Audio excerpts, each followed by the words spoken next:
What's up, everybody? So, Josh Taylor, unified title holder at 140 pounds, winner of the World Boxing Super Series tournament last year, apparently is going to sign with Top Rank. This is being reported at multiple outlets. You could bet that it's going to happen. Should be announced soon. So I want to talk about this real quick, and of course we'll go into further detail on my show tonight, The Neutral Corner, 7 p.m. Eastern. I'll see you guys there. But this is a big deal, and I think Top Rank is going to have a big 2020. I was hard on Top Rank in 2019 because they had a down year. And any of you who watch my show and you've paid attention to my show over the last few years, you've heard me say this before. Top Rank always plays the long game. They've been doing this for a long time. They know what they're doing. They always play the long game.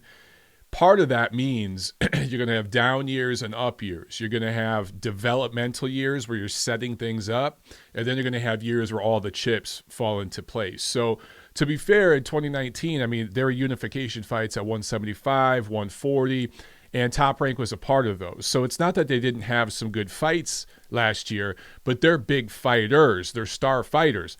Lomachenko, Crawford, Tyson Fury. They didn't really do anything significant last year. Lomachenko further unified the division and everything, but they didn't have big fights, right? You're going to get big fights with those star fighters this year. And this Josh Taylor signing is just going to add to that. So let's talk about this for a second. Josh Taylor has a couple of the titles at 140.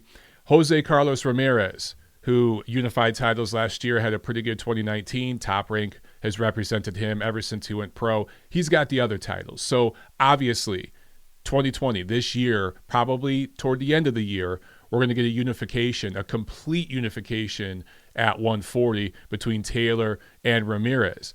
Now, not only is that a great thing, but, and keep in mind, Top Rank just 2-3 years ago completely cleaned out 140 with Terence Crawford before he moved up. They're going to clean out 140 again.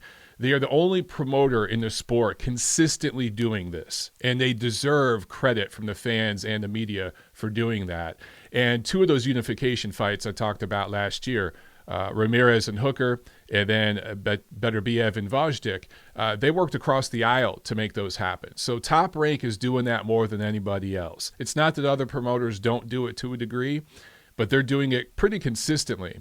Doesn't happen every year. But anyway, so at 140, all that's going to get cleaned up. But here's the thing, 2021 going forward, these guys, Ramirez, Taylor, they're eventually, both of them, going to move up to 147. Who's at 147? In my opinion, the best welterweight in the world, Terence Crawford. And he's obviously repped by Top Rank. So you have a potential future opponent, big fight opponent, for Terence Crawford in 2021. Now, if Ramirez beats Taylor, Ramirez is already a big brand in California. He sells out, does big crowds in his hometown. You know, other young fighters like let's say Gervonta Tank Davis, he does good crowds as well. Jose Carlos Ramirez does bigger crowds, and he's been doing it for longer, right?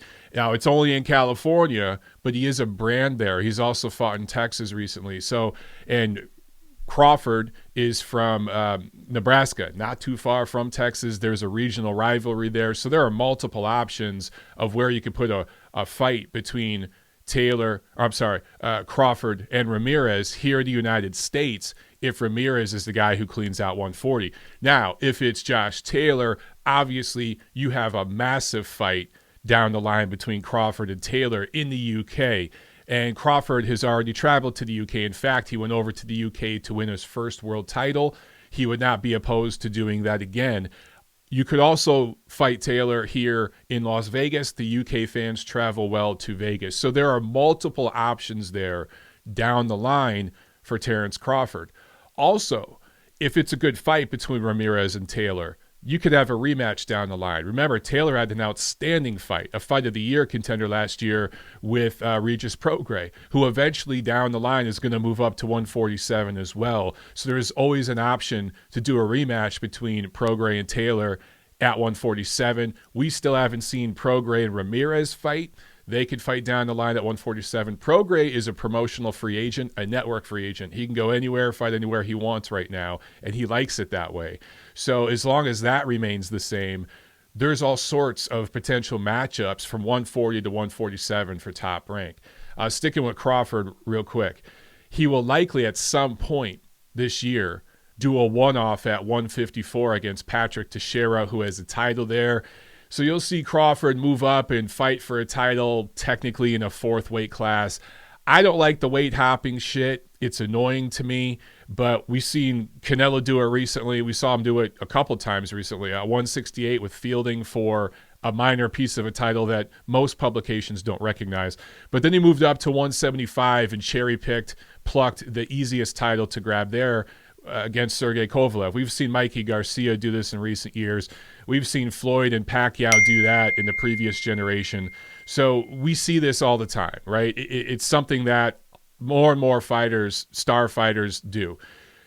So Terence Crawford, while he's waiting on these guys to move up this year, it's likely that he may face Sean Porter this year, which I think is a good quality welterweight fight, obviously. But then he might move up for a one-off to 54 and grab a title there, come back down to 47 for the fighters moving up, in 2021. So I think Crawford could potentially have a good year. Look, technically, if he beats Sean Porter and then moves up to 54 and grabs a title, that's a good year for him. I mean, that's essentially what Canelo Alvarez did this year. So that's a good year for him. It's kind of a bounce back year after a lackluster, dull 2019. Vasily Lomachenko, I haven't even mentioned him yet, but him and Teofimo Lopez probably in April are going to completely clean out the lightweight division, 135 pounds. Now, some of you will say, well, the WBC title's not on the line. Look, I'm not even going to get into it here. We could talk about it on the show later tonight if you guys have questions, some of you. But the WBC screwed Lomachenko and really all the fans in the business of boxing, making some terrible decisions last year as it related to their lightweight title. Right now, technically, the title's vacant. But make no mistake, the number one and number two lightweights in the world are Lomachenko and Lopez, and they're going to completely unify and clean out the division. The winner of that fight is the undisputed champion at lightweight. So that's a big deal. I favor Lomachenko in that fight. I personally, my prediction is Lomachenko wins that fight and then possibly moves down to 130 because he's not a natural lightweight. He's a featherweight that has had to move up two divisions just to find guys who will fight him because he was being blatantly ducked by guys on the other side of the street at 126. So what happens to Teofimo Lopez? Because I think he's probably going to lose that fight by decision. Well, at that point, he's going to move up to 140. And everything I just talked about in the opening of this video, all the potential options for fights. Look, man, if Teofimo Lopez moves up to 140, you've got Josh Taylor there, you've got Ramirez there. There's so many options, right? If they can work across the aisle and get a fight between Prograis and Lopez, who the hell wouldn't want to see that? There are so many options from 135 to 147 for Top Rank this year and in the next coming years. They're going to have a big 2020.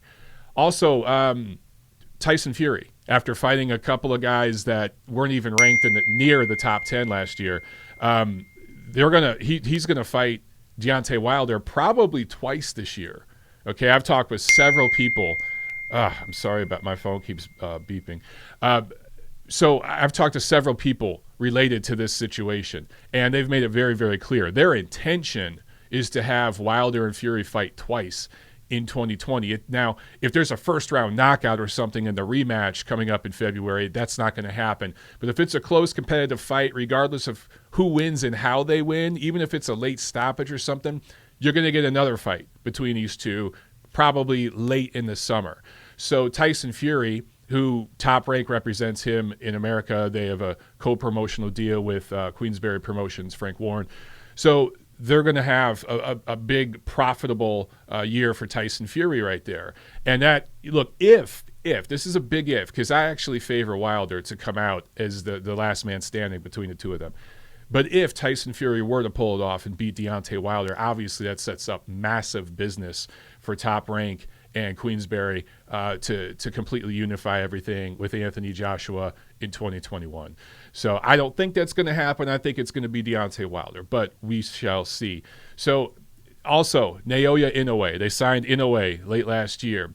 Obviously, they're going to have him fight at bantamweight a couple times, but the plan down the line is to bump him up to 122. Who's at 122? Emmanuel Navarrete. So there's an all in-house fight for Top Rank. Now, do they go for that fight late this year? Do they go for that fight early next year? Who knows? But when it does happen, that's a fight that moves the needle with Los Angeles fight fans, diehard fight fans in LA. The most important boxing market in America right now is Southern California. And I don't want to hear any of the East Coast guys bitch about that. It's the truth. It's the reality.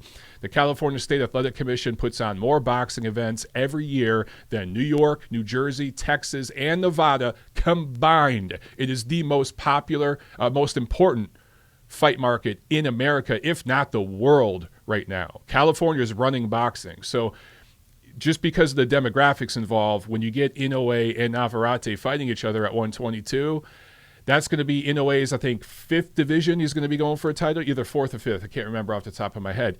That's a big deal because of that reason. But then also with the demographics involved, that's a fight that you could take to Dignity Health Sports Depot, StubHub Center, whatever the hell it's called now in Carson, and it sells it out. It'll be an important event by then. So there are so many options for Top Rank. Also, let's remember Ryoto Murata, who has a piece of a title at middleweight. He's likely going to get a fight, whether it's with Gennady Golovkin, which I think would be the smart way to go for them, or even possibly Canelo Alvarez this year. So he's lined up for a big fight. So I'm not saying this because I'm being paid by Top Rank, or it's just the reality of the situation, guys. All these promoters, they have developmental years and then they have big years. And this, I think 2020 is going to be a big year for Top Rank. They're playing the long game. People have been asking, man, what's Lomachenko going to do? What's Crawford going to do? These guys got no one to fight. Well, if you look at the way things are developing right now, this year, going forward over the next few years, there's plenty of guys they'll be able to fight.